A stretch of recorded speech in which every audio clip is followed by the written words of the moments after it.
Hi மக்களே, this is called ever green video. Last வீடியோவில் கொஞ்சம் கார்டனிங் ஒர்க் பார்த்தோம். அப்புறம் உள்ளே நான் என்னென்ன செடிலாம் வச்சுக்கிறேன்னு சொல்லிட்டு காட்டுறேன்னு சொல்லியிருந்தேன். சரி, இப்போ ரோஸ் பிக்கலாம்னு பிச்சா ஒரு மொட்டு தான் வருது.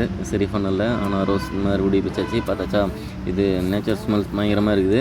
அது மட்டும் இல்லாமல் நம்ம இயற்கை எழில் சூழ்ந்த இடத்துல வாழ்கிறது மூலிமா நம்ம வந்து என்ன தான் நம்ம ஏஜ் ஃபேக்டர் ஆனாலும் நம்ம வந்து இன்னும் இளமையாக இருக்கலாம் அப்படிங்கிற மாதிரி சொல்லுவாங்க. ஸோ நம்ம இருக்கிற இடத்துல எவ்வளோ முடியுமோ மாடி தோட்டமோ இல்லை லேண்டு இருந்துச்சுன்னா வீட்டு தோட்டமோ வச்சுக்கிறது தப்பே இல்லை சொல்லப்போனால்.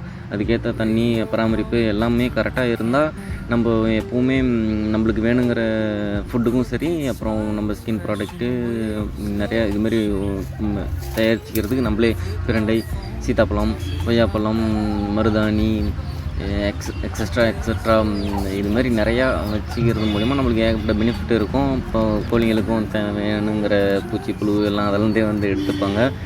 ஒரு இயற்கையே அதுவே மறுசுழற்சி பண்ணிக்கிற மாதிரி எல்லாமே நம்ம ஒன்று வளர்த்திட்டா போதும். நம்ம ஒரு வைக்கோல் புரட்சின்னு சொல்லிட்டு நான் ஒரு புக்கு படிச்சிருக்கேன். அதில் வந்து நம்ம எந்த ஒரு கலையுமே அகற்றக்கூடாது, அது நேச்சர் எப்படி இருக்கோ அதுக்கு ஏற்ற மாதிரியே நம்ம எல்லாத்தையும் விட்டுறணும் அப்படிங்கிற மாதிரி சொல்லுவாங்க. அதுக்கு ஏற்ற மாதிரி தான் நானும் எந்த ஒரு உரமும் யூஸ் பண்ணுறதில்ல. மாட்டு சாணம் அதுமாரி நேச்சரான உரம் மட்டும்தான். நீம் செடி இது ஒரு கொட்டையை போட்டு தான் வளர்த்தேன், ஆனால் இவ்வளோ பெருசாக வந்துருச்சு. சாவல் பாருங்கள் எப்படி போகுதுன்னு சொல்லிட்டு. அப்புறம் இது மொத்தமாக இன்னும் நிறைய இருக்கும் எங்கள் வீட்டில்.